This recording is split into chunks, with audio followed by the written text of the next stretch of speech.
G'day boys, Griggsy here taking you through your Area Study 3 assessment.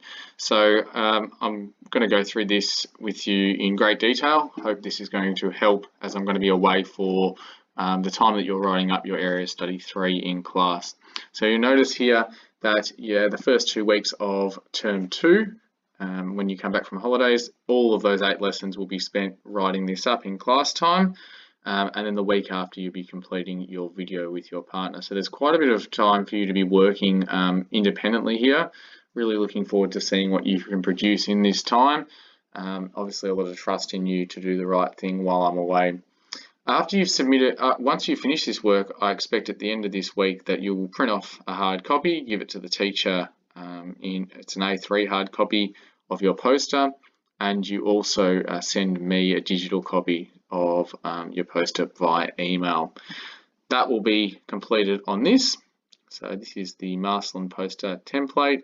You may need to move some of these sections around to make things fit. That's fine. You may even need to relabel certain headings based on the fact that this is just a literature review.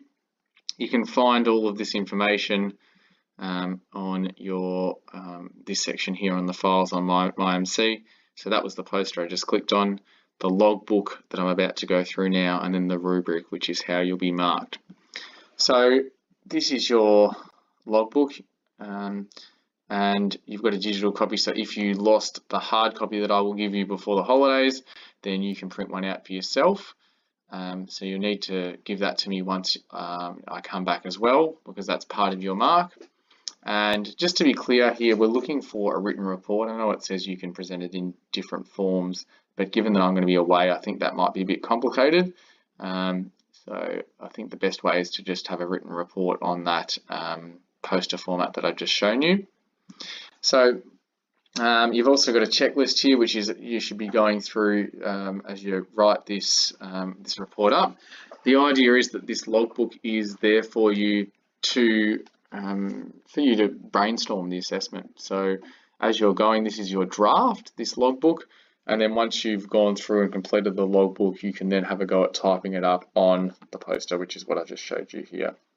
So these are all the key areas, and you also go over the rubric to make sure that you're covering what you need to cover for the assessment.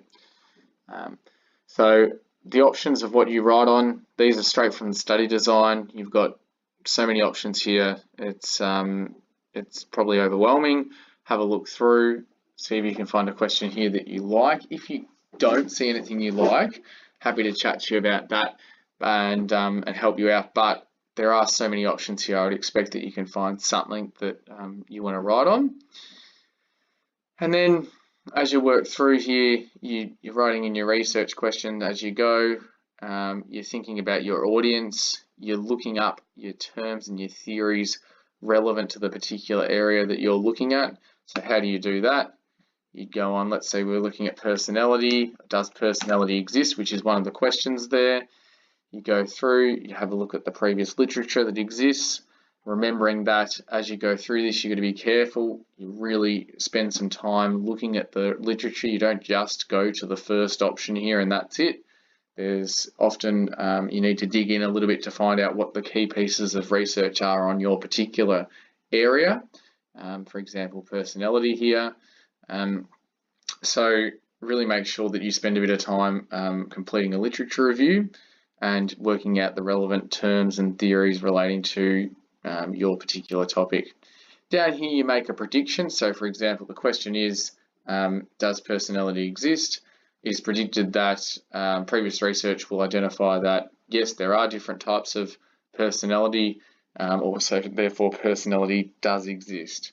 So making some sort of directional hypothesis that before you look at the data, so that's a hypothesis being an educated guess about what you're going to find in your research. And then once again, you're looking at, you've gone through all the research and you pick out the 2 most relevant pieces of research and you're summarizing them and going through them here, which is the idea. It's great if you can find research that sort of not contradicts, but gives different perspectives. So they're not just 2 pieces of research that show the exact same thing, because that can help you really make a diverse argument rather than just, oh, this is right or this is wrong. So just have a think about that. Down here, you've got your sources. Once again, that's your second source for, so your second piece of research. And this is where you start thinking about the research that you've looked at and whether those articles that you've used have any limitations to them. Was there any biases? Was the population too small, or sorry, the sample that they've used too small, to only from one culture? You're trying to find out your sources of error here. So this is really where you look at the research that's being done through a critical lens. What was wrong with it, and how could it be improved in future? And then that leads into our validity and reliability, which I'm not going to teach you about on this video because I simply don't have time, but we will go through in class.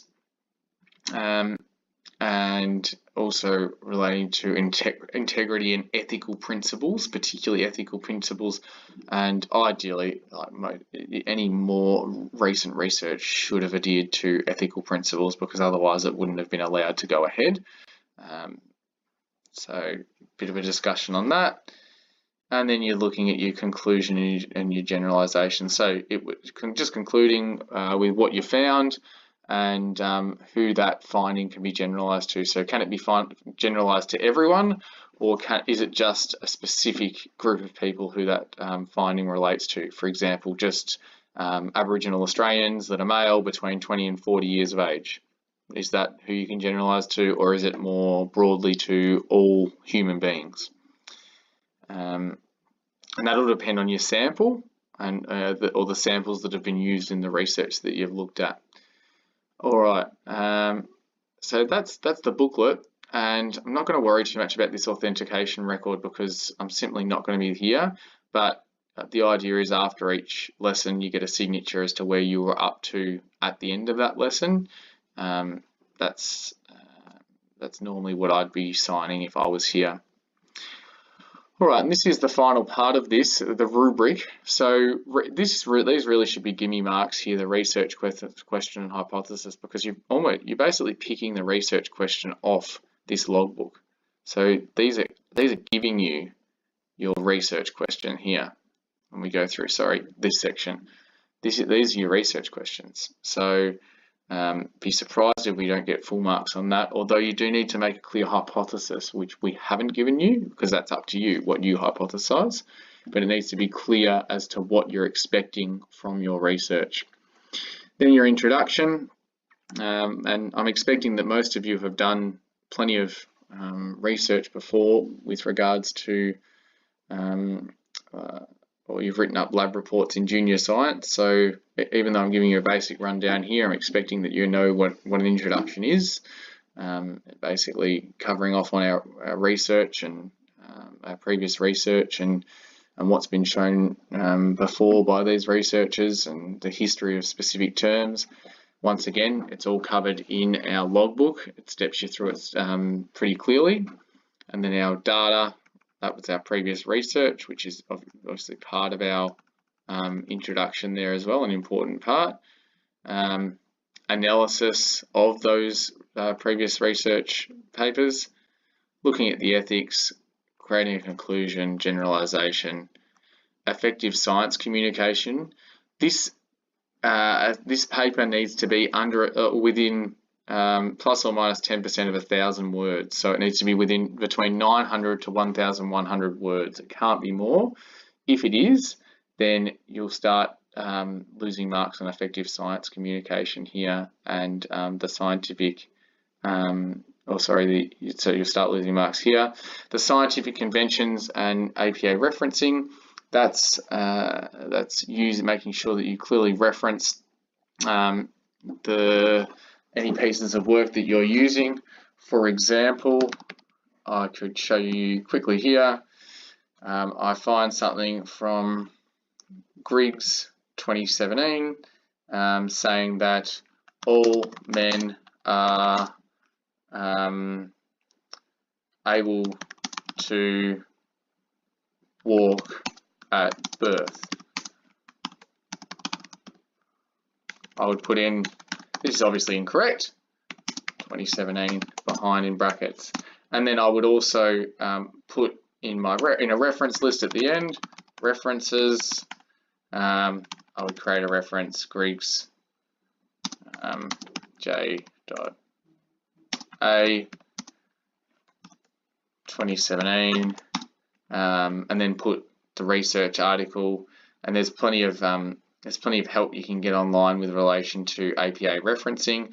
But the idea is of a reference list is that I can then go from this. Oh, I want to read more about this particular article. I go down to the reference list and I can find that article based on what has been put in the reference list. So APA reference list, there's I'll put a couple of links to help you guys work out, or help you guys with creating APA referencing. But that's the basics. That's called in-text referencing here, and that's what you need to be able to do. It's very simple. Just put Griggs 2017 if it's a direct quote. So obviously I need to put in here my talking marks, and seem to be struggling with putting in that. Then I would also put in the page. Let's say it's page 28. My gosh. Not sure why that's so difficult to get in. Page 28 of that particular report, which was 35 pages. So I know exactly where to look for that quote. All right. And so that's our APA. And I don't think we're going to worry about this authentication and record keeping, except for the fact that this will be your logbook. So this will be a mark for your logbook here. So that's why it's so important that you do keep a logbook nice and clean and good records throughout the way. So I won't worry about authentication, which is that page that I told you about, but I will mark your logbook. If there's nothing in there, then you're automatically going to lose a couple of marks. But if it's got plenty of detail and I can see your train of thought, so I can see that you've gone through a brainstorming process and you've written a draft, which is what we want you to do, then you'll be up this end of the rubric. All right. So I hope this gives you a very basic idea of what you're expected to do while you're away, guys. Just a reminder that when you do submit, you submit a hard copy A3 via or in person in class on the final session, the 8th session in term 2, and a digital copy to me via email. All right, good luck with it. Look forward to discussing it with you further in class.